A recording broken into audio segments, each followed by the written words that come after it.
There we are.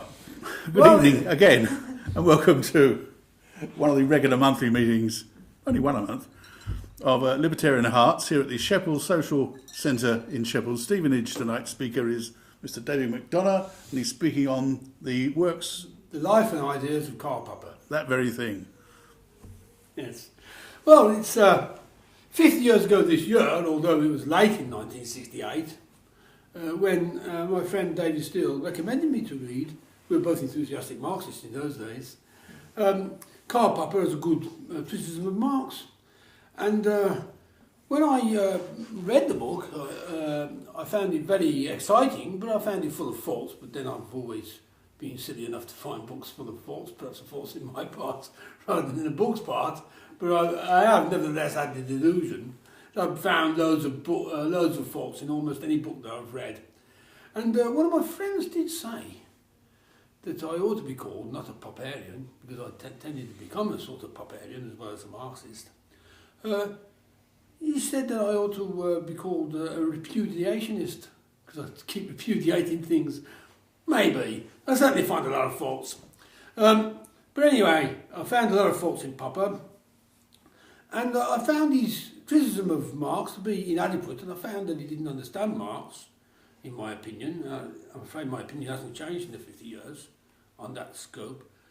Although I did reread him again for a Karl Popper conference set up by Ray Percival in London at the London School of Economics, where I took on Professor Desai and in a debate over this book. And then I reread the book and I found some arguments in among the eulogy of Marx that he had, and they impressed me.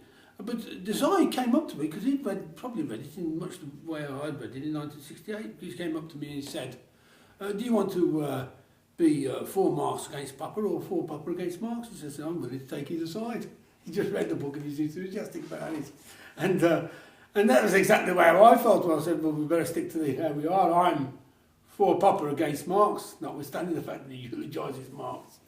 And so we went ahead. And some of the people, I think Bob was there, some of the people said, we thought you were for Marx against Popper. I wasn't for Marx, I didn't say anything in favour of Marx, but they thought we thought you were a bit against Popper, and that he, Desai, was a bit in favour of Popper. I think that did reflect their exchange. Desai certainly expressed, after reading Popper, and after thinking that he's very sympathetic to Marx, a lot of enthusiasm for Popper. That's what Desai expressed, and I had that as well. And so I thought, well, this is no good as this is back in '68. I thought this is no good as a criticism of Marx. But Popper himself is a writer worth reading. He writes clearly, and he's very worth reading. So I'll read his other books, which I did. And so I sort of became, as well as a Marxist, a sort of a Popperian as well. I thought this book was no good, but these other books were excellent.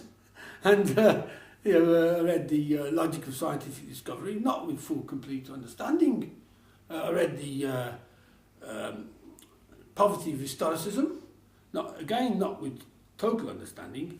And I read this in the first volume, which I thought I did fully understand these two. And then other books, they read Conjectures and Refutations, which I read with perfectly good understanding. But probably the best one to start on, actually, if you're keen on Popper.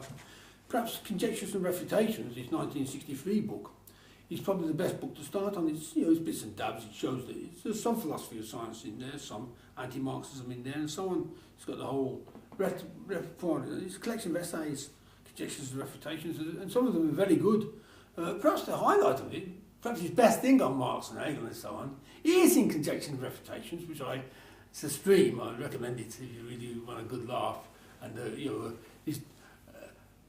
because Popper's got a bee in his bonnet against metaphysics, and he always talks about metaphysics as what is. Anyone who says to ask what is asking the wrong question. We should never ask what is. Now I think he overdoes this, as I'll cover just a little later on. However, that, and it's a parody, is called What Is Dialectics. That's the title he chose, which he himself is more or less saying to his fans, these apes, I'm now going to criticise. They ask what is questions. I'm going to ask this what is question just to take the mickey out of them, as it were. But the whole essay in dialectics, what is dialectics, is an absolute stream. It really takes the mickey out of Hegel, Marx, and all the rest of them. And it's great fun. And it's a good long essay. It's plenty of really, as well as jokes. It's got plenty of good points in it, and he really does hammer, Hegel and Marx and so on, and really gives them good. Actually, it's a more of an effective anti-Marxism. This thing is, I read that later. I read Conjectures and Refutations after I read this, then he has other books. He started bringing some books out after 1968. The most famous one was in 1974. He brought out Objective Knowledge, and then he brought out in 1976 the first half of his. There is in philosophy one of the best things in philosophy. I was a philosophy student at Warwick later on. One of the best things in philosophy is the Library of Living Philosophers by Schillip, who had the idea that we don't know what the philosophers are saying, so what we ought to do is get them to have a spiel, then get some critics, and then get them to answer their critics. And all of these, apart from one, is in a single volume, big fat volume, usually about 700 pages. But Popper is in 2 volumes, about 1,400 pages. Nothing that long with the old Popper. But and the first half of it usually starts off with an intellectual autobiography. Some of the early ones, these intellectual autobiography was about 10 pages. Popper's is about 300 pages, and he released it as a second book. And my friend David Steele, who recommended me to read this, has given. You ought to see his talks on College of Complexities on YouTube, David Ramsey Steele, and he's given a talk, Good and Bad in Popper, which he covers Popper, and he reckons that I've just said earlier on, which I think is the best book to read. Popper is Conjectures and Refutations, but he reckons Unending Quest is the best introduction to Popper. I just agree with him on that. I think Conjectures and Refutations is still it's a good book. It's a good introduction to David's a good. He's 4 years older than me, and he remains my mentor really. He might be right and I might be wrong on that. Perhaps the intellectual autobiography. But anyhow, the intellectual autobiography has been published as the second book. That came out in 1976. Now then we had Popper. There's a thing a bit like the Beatles. When the Beatles hit it big, and Popper did hit it big in philosophy insofar. I would say that Popper's the biggest thing that happened in philosophy and the public mind since Bertrand Russell. He isn't as big as Russell. Russell was known to more people, but he's the second biggest thing to Russell, and he's replaced Russell to some extent. He's probably today Popper is more popular than Russell. He's not as popular. He never was as popular as Russell was, and they're the two big British philosophers. Because Popper is, although he was born in Vienna, he became a naturalised British citizen in the late 1940s.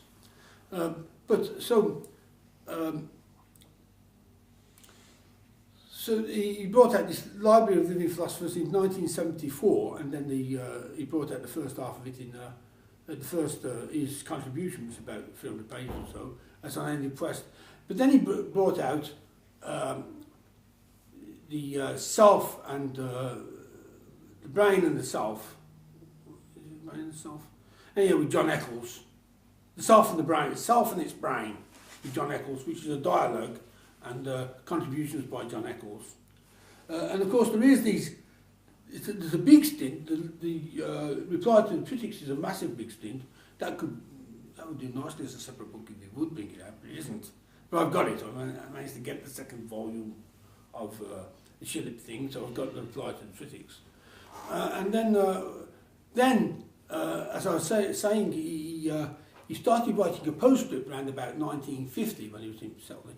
A postscript to the Logic of Scientific Discovery that he first brought out in a German edition in 1934, And this was his first book, was in 1932, The Two Problems of Philosophy, Two Fundamentals of Problems of Philosophy, which was a big book. He was allowed to bring out an abridgment of this big book as The Logic of Scientific Discovery in German in 1934, but it was not brought out, it was not translated into English until 1959, where it came out as The Logic of Scientific Discovery, which is his masterpiece.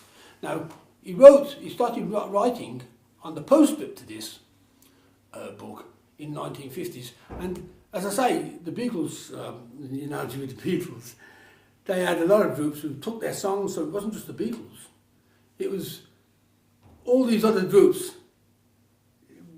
producing Beatles songs, Billy J. Pram and the Dakotahs and so on, a whole bunch of them produced Beatles songs. And so the Beatles didn't only have their own songs, which they came out and went straight to number one, they had other number ones by other people, all sorts of... and of course, by the time they hit it in America, they actually got a situation where 9 of the top 10 were all Beatles records in America, which is something. But anyway, now Popper did something like that with his postscript, because the students at the London School of Economics and his students and the staff would read these postscripts so that everyone would know about the postscripts. And when Brian McGee brought out his book on Popper in Fontana Modern Masters,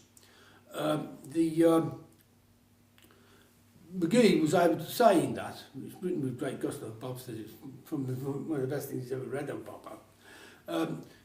McGee was able to say, well, Popper's got all this wonderful stuff, this backlog, that we've read that's yet to come out. When this comes out, it'll be even bigger than what it is now. And just exactly like when Please Please Me came out, there was a bit on it. The Beatles have got stacks and stacks of stuff, which they're going to bring out other albums, which of course they did. Had stacks of stuff. And other people. So Popper had all these big ideas. Now these big ideas did come out, this postscript of Logic of Scientific Discovery did come out in the early 1980s. The first volume was The Aim of Science, Realism and the Aim of Science. The second volume was The Schism in Quantum Mechanics. And the second volume was The Open Universe, and the third volume was Schism and the Quantum Mechanics. And that was in 1980, 1982, 1983. The last one, the last published, was the first volume, which was the Realism and the biggest of them, and the Aim of Science. And that was about 600 pages, 700 pages. All the rest were, the Open Universe was about 150 pages only, short book. And then the Schism in Quantum Mechanics, about 320 pages, something like that. So it's a big postscript. And and then since then he's brought out one or two things. His last book was in 1992. He died in 1994, and that was a theory of propensity, written with his student David Miller, who was my personal student at Warwick University. I was his personal student at Warwick University. Another person who was his personal student at Warwick University was Jan Lester, who was a member of the Libertarian Alliance. And the third chap called Chris Lomas, who we kept in contact with, but we never did rope him in properly. Almost did. But, and of course Ray Percival was there as well at Warwick University. He got to know David Miller, he wasn't the personal student. And out of the three of us, Ray was about the only person who met Popper, I think. But anyway, so on to Popper's life then. Popper was born in 1902 his father was Simon Popper, a lawyer, quite well-established lawyer and quite well off. And he had 10,000 books, so he had a plenty of books in the house. It was a bookish household. His mother was very interested in music, and Popper himself was very interested in music. And as David says in his talk, which I've watched again recently, he says, I won't go into that, it'll take me too long. Well, David knows a lot about music. He's used whole piano lessons and stuff. And I like music, but I don't know all that much about it anyway. So it's not that I haven't got the time to go into it, so I'm not fit to go into it. But then, anyway, So Popper went to normal school, but then he suffered glandular fever when he was about 15. He had a very bad bout, and also his father lost a lot of money at that time, and things were just going not right. And for Ugo by Truck, when he was 16, he failed his extramural course to go to university. He failed on the logic, oddly enough, and on the Latin. Now he said, he said that they hid the question on the Latin, so he couldn't actually see it. And he said that he'd fallen out with his logic teacher, which may be right. On Aristotelian logic, he said that the questions were on Aristotelian logic, and Popper was onto Frege logic, modern logic, mathematical logic. That might be right, because I'll tell you why it might be right, because I'll tell you a little story, which I think I've told Bob and Dave, maybe Pat as well. Not so much Judith, I don't think I've told, well, certainly not Aaron. I'll tell you this little story. When I studied A-level logic in 1975 or thereabouts, there was nowhere in Birmingham that took it. So me and John Hartley had to go out to Wilston, which is just outside Birmingham in the Black Country. And it took us about an hour to get out there and an hour to come back. And the chap there, by coincidence, was named a chap called George Hartley, and he was teaching dyslexic Aristotelian logic. It was 1970. I think it was 1977, that's right, it was 1977. It was 1977. And it was the last year ever that they'd teach from Ivery Capoy, which is teaching Aristotelian logic. So he's still in England, he's still studying Aristotelian logic. And they're just about to swap over to beginning logic by Lemon. Now, George Hartley hadn't got a clue about this mathematical logic. Although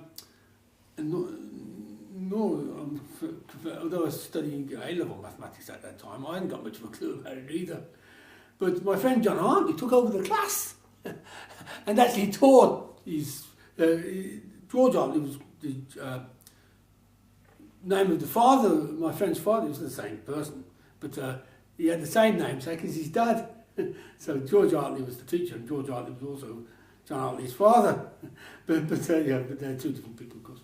But John took over the class and taught him. He taught this George Hartley, he instructed him, so the next year, George Hartley will be able to do the class properly. Didn't have to get sacked, because John might have saved his beef.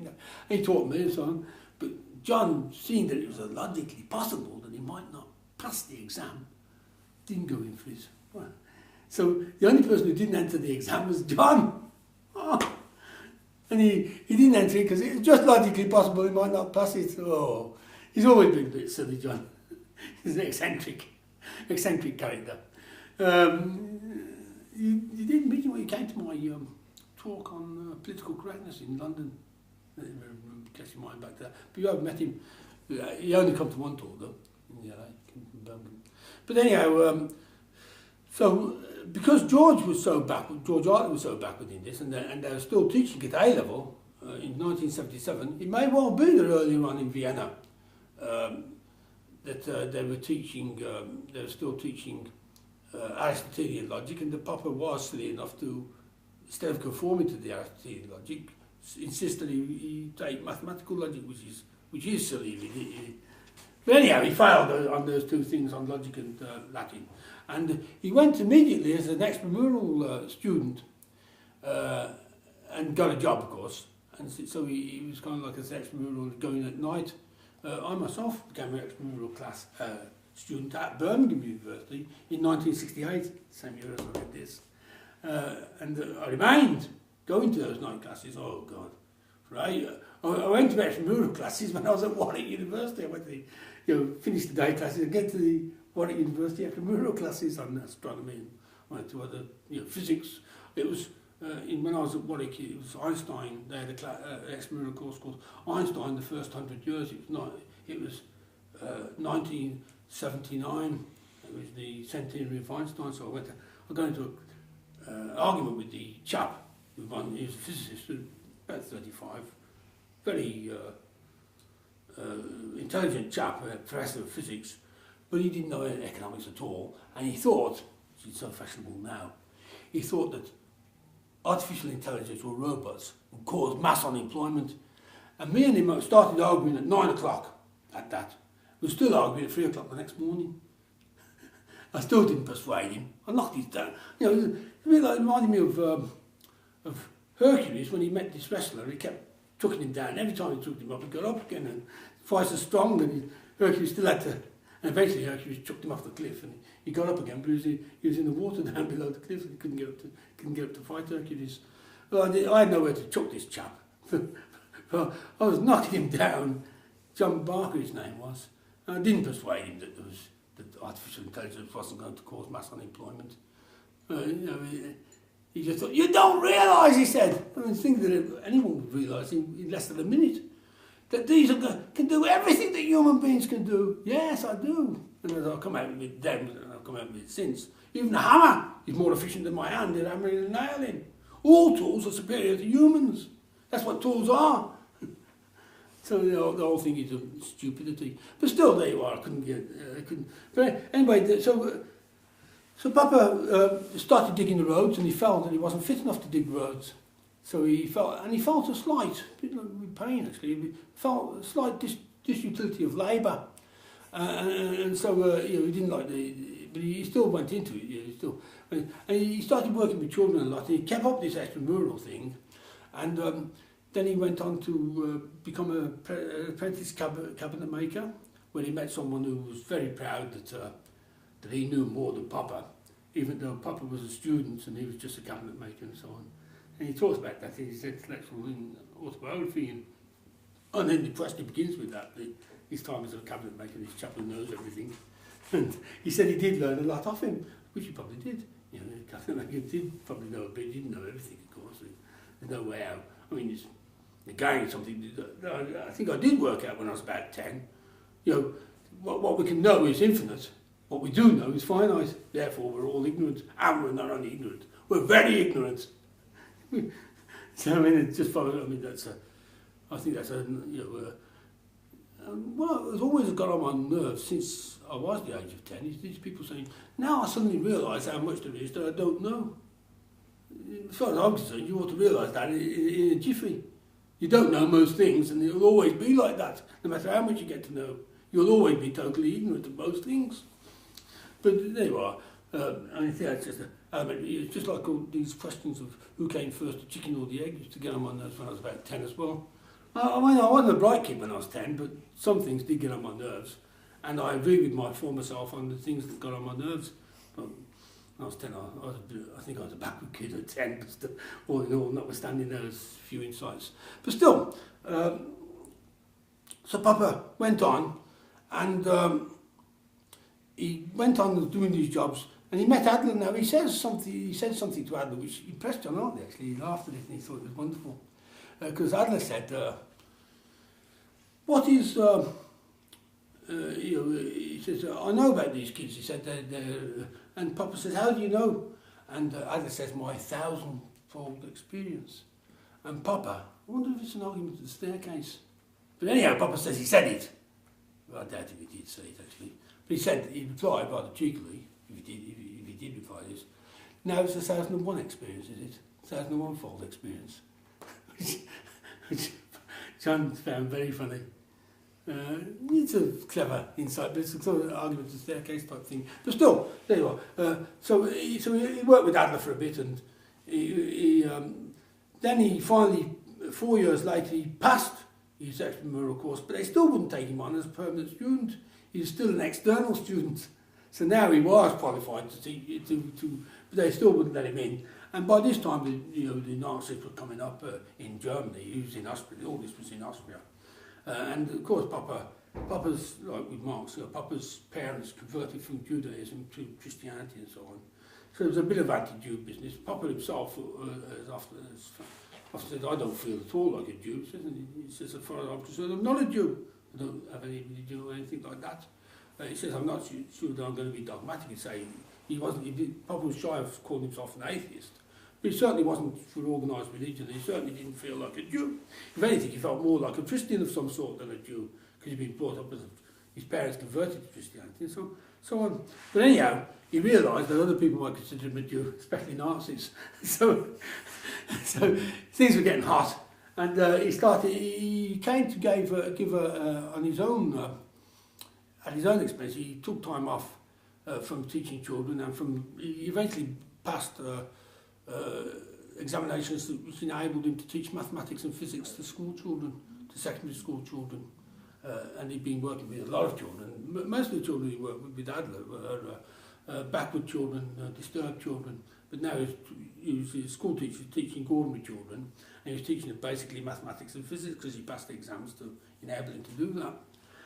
And he'd already written this big 2-volume book that I mentioned earlier, and it'd also been part of it had been abridged into the Logic of Scientific Discovery in German, and that was 32 and 34 were now in the past. We're at about 37 now, 38. And so he, up to 36, 37. And he came, in 36 he came to Britain and attended a few talks, took time off, unpaid time off work. But attended the conference in Manchester, in Birmingham, Manchester, in Cambridge, Oxford and London, talks and philosophy groups and so on. He met Gombrey there, he met Hayek there,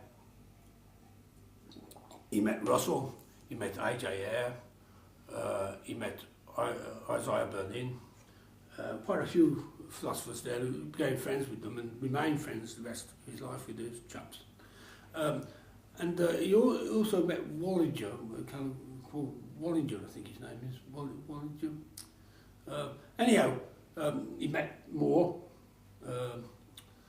and Moore and Wallinger give him a recommendation. For a post at Christchurch in New Zealand, so he went there, and that's where he wrote this book. This was more or less his second big book, well, his third big book, because one of them wasn't published. By the by, this book that wasn't published, it wasn't published for a long time, and then eventually it was published in German, and then they wanted an English translation of it, and in the 1980s, Stephen Berry, our friend, translated. He borrowed my copy of Kant and one of other books on philosophy, and somehow or other they didn't like what Stephen did. So they didn't translate it for a long time, and they've got to translate it now. But I guess, well, I haven't seen it yet. I think it's out now somewhere. That it's the original book. But I guess that the person they've chosen is more duller than what Stephen would have been, because Stephen's quite a lively chap. He's written quite a lot of lively stuff for Free Life and stuff, and he probably would have made a better job of it than the. But anyhow, he worked on it, and they did turn him down anyway. They didn't like it. Didn't like his translations. Of course, Stephen did know Popper as well. He did understand Popper and stuff, and that could be another reason why. Because a lot of people misunderstand Popper for some reason or other. And so then he came to. He eventually got a transfer after he wrote this book. He eventually got through the press by Gombrey, who he met earlier on, got it through the press, and Hayek helped him get it through the press. And then Hayek managed to give him enough for a job at the London School of Economics. So he came back to Britain in 1949 and took the job at London School of Economics. And as a reader in the London School of Economics, reader in the Logic of Scientific Method. Now he opens many of his books, many of his lectures, by saying that there's no such thing as scientific method. And this, I suppose, goes that they don't, people don't understand him. People have been, Popper says for a long time I was thinking of two problems of his first book. The problem of induction and the problem of the demarcation between science and non-science. And he says then I saw that they were related. Now, basically the problem is, as he sees it, how do you get from the singular to the general, which is the problem of induction? Now, Popper has no sympathy with any of that, really. And then he says, induction, of course, is the sign of science. Science uses induction, no one else does. Poetry doesn't use it, and so on. And so that's the demarcation of science. So that's how they're related. The problem of induction and the problem of demarcation is that most other people link them together. Now, Popper's solution to the problem of demarcation between science and metaphysics, which, by the by, is a bit like a difference between cats and tabbies. You know, all tabbies are cats, but not all cats are tabbies. Now,